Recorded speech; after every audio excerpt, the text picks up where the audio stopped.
Et on en vient à une dernière subvention d'Ève à 5 associations pour toujours des projets de végétalisation. Vous voyez que c'est un engagement fort. Philippe Oui. Durand. Alors là, ça concerne l'ensemble de Paris. Et ce qui concerne le 18e arrondissement, c'est pour au cœur des chats, hein, c'est-à-dire pour les chats qui sont entre la porte de Clignancourt et la rue du Poteau, hein, sur cette partie de la petite ceinture. Et donc l'association au cœur des chats met une politique de sensibilisation du public dans le cadre de tous les chats qui passent à droite, à gauche, autour de la petite ceinture. Et donc il y a une subvention de 500 € dans cette globalité. Voilà. Une subvention très raisonnable pour s'occuper des chats. Madame Boyer. Je suis ravie de cette initiative, je trouve même qu'elle est très modeste. C'est pas beaucoup pour s'occuper des animaux dans le 18e. À ce propos, d'ailleurs, je reviendrai, parce que bon, les chats abandonnés, c'est très important. J'ai vu aussi qu'il y avait d'autres animaux comme les hérissons. Mais vous voyez, les gens qui ont des animaux domestiques, ils aimeraient aussi que le 18e s'occupe de leurs problèmes.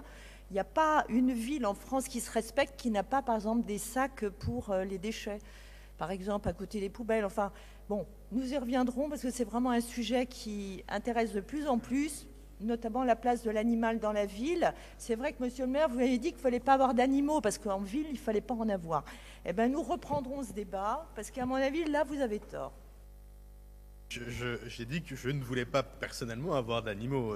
Laissez-moi au moins cette liberté de choisir de ne pas avoir d'animaux. Je ne sais pas s'il y a des hérissons de compagnie dans le 18e, mais oui, c'est pas exactement le même concept non plus. Mais, Philippe Durand. Philippe. Simplement, les subventions sont accordées aussi par rapport à ce qu'elles demandent. Hein. Moi, je ne connais pas expressément ce qu'a demandé au cœur des chats. Hein. Je sais qu'avant, il y avait la maison des chats qui était à côté de où est la Renaissance.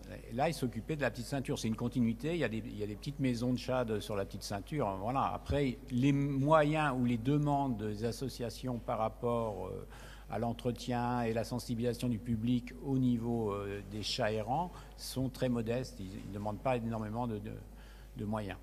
Merci. Et je rappelle, avant de laisser la parole à Duška Marković, que la ville de Paris a vu renaître une forme de biodiversité qui n'existait pas depuis bien longtemps. Madame Marković.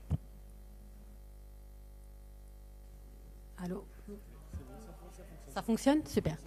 Merci, monsieur le maire. Donc, juste pour rappeler en fait à madame Boyer que les hérissons sont une espèce protégée et donc c'est important aussi qu'on puisse mettre les moyens. Voilà. Super. Donc.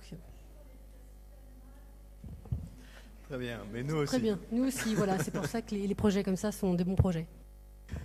Merci. Non, mais c'est vrai que l'évolution que nous avons souhaitée de la façon dont sont traités les espaces verts dans le 18e a permis une renaissance importante de biodiversité, notamment de biodiversité des insectes, ce qui nous va régulièrement un certain nombre de critiques, mais il y a une diversité bien plus importante des insectes maintenant qu'il y a une quinzaine d'années, tout simplement parce que la ville de Paris a mis fin à l'usage massif de pesticides.